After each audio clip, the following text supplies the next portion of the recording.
네, 감사합니다. 주어진 시간이 발표가 5분이라서 인사는 앞에 네 분이 하신 것을 대신하고 저는 좀 더 지금 현실적이고 구체적이고 좀 예민한 부분을 좀 말씀을 드릴까 합니다. 지금 아시겠지만 이제 북한 핵 문제가 한 25년 지나오면서 지금이 아마 고비인 것 같습니다. 북한이 핵 국가로 가느냐, 아니면 타협을 보느냐, 아니면 지금 상황을 계속하느냐 하는 이 기로에 서 있는 것 같은데, 그러한 상황 속에서 우리 한국 정부, 문재인 정부가 과연 어떤 스탠스를 취해야 될 것인가 하는 부분을 가지고 한미 동맹과 남북 관계 이 두 개를 갖고 간단하게 좀 설명을 드리고자 하겠습니다. 아시겠지만 이제 문재인 정부는 대북 정책에 있어가지고 좀 유화 정책을 강조하고 있죠. 이제 과거에 김대중 정부의 햇볕 정책, 노무현 정부의 평화 번영 정책, 이제 좀 더 지금 상황에 맞게끔 실천하겠다. 뭐 그런 입장에서 어떻게 하면 한미 동맹과 남북 협력 이걸 좀 균형 있게 진행시켜 나가느냐 하는 것이 이제 문재인 정부의 기본적인 대북 정책 접근이라고 보여집니다.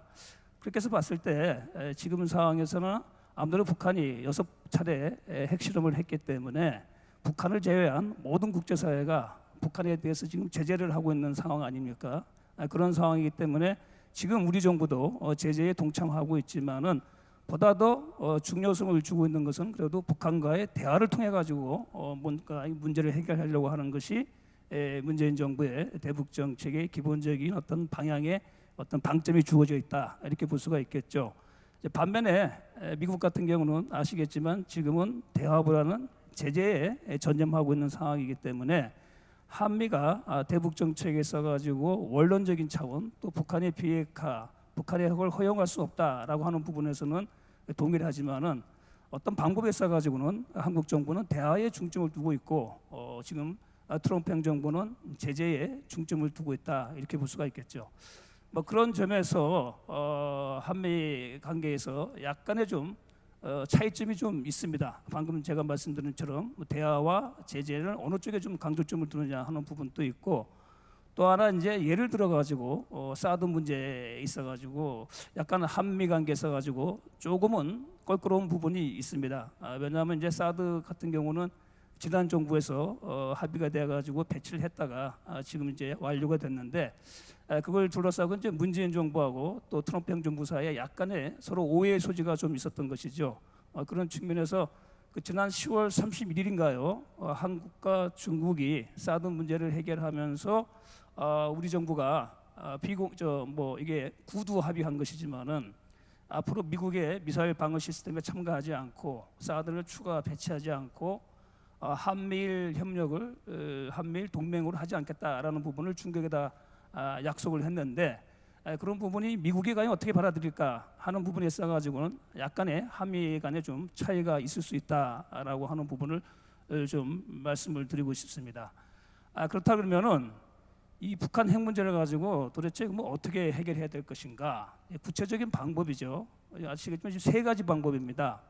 첫 번째 방법이 지금 이제 제재죠. 지금 유엔을 중심에서 대북 제재를 하고 있는 부분을 더 강화시키는 방법이 하나 있는 것이고, 그리고 또 하나가 이제 트럼프 행정부가 독자적으로 지금 생각하고 있는 군사적인 옵션, 이 부분이 있겠죠.